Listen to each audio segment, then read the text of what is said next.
Okay, so this problem is going to pull in the words extrema, increase and decrease. Well, there I am.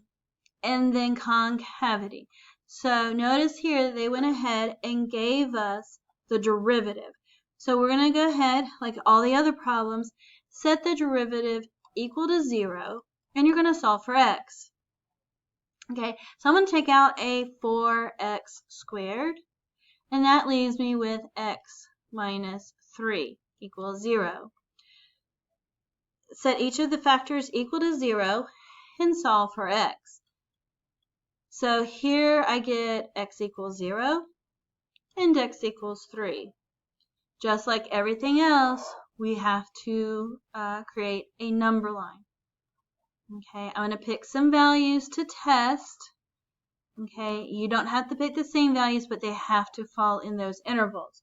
So if I plug negative 10 in here, and this is where I am going to check, negative 10 squared is 100 positive times 4, so I get a positive. Negative 10 minus 3 is a negative, so a positive and a negative is a negative.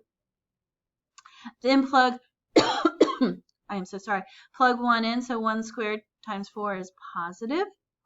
And then 1 minus 3 is negative, so positive and a negative give me a, oh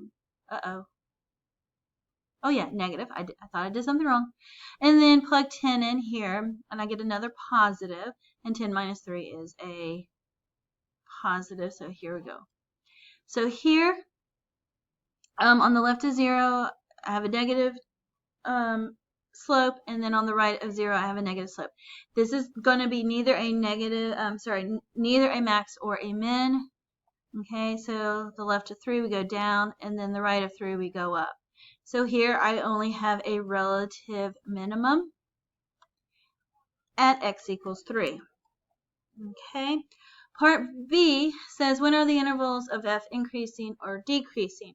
So we're actually not going to have extra work. Let's take the number line we did for part A down and bring it down. We got a negative, and a positive. Okay, so I am decreasing here, here, and then increasing. So the way we're going to write this is I am decreasing from negative infinity to 0 and from 0 to 3. I'm increasing from 3 all the way to positive infinity. Okay, that was nice and sweet. Part C talks about concavity. This is the second derivative.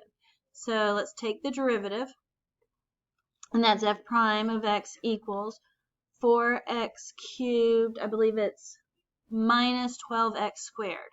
So take the derivative of this, and this will be 12x squared minus 24x.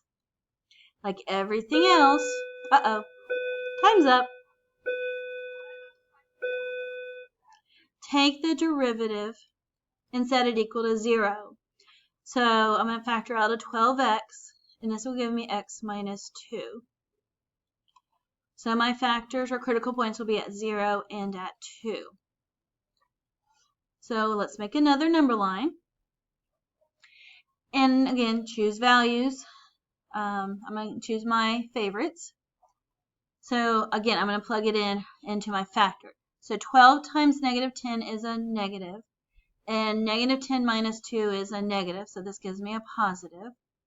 1 times 12 is positive, but 1 minus 2 is a negative, so this gives me a negative. Plug 10 in, positive, and 10 minus 2 is positive. So this means I'm concave up in these two places with a plus sign, and I'm concave down. So let's just write our answer. So concave up from negative infinity to 0 and from 2 to infinity. And I'm concave down from 0 to 2. I hope this helped.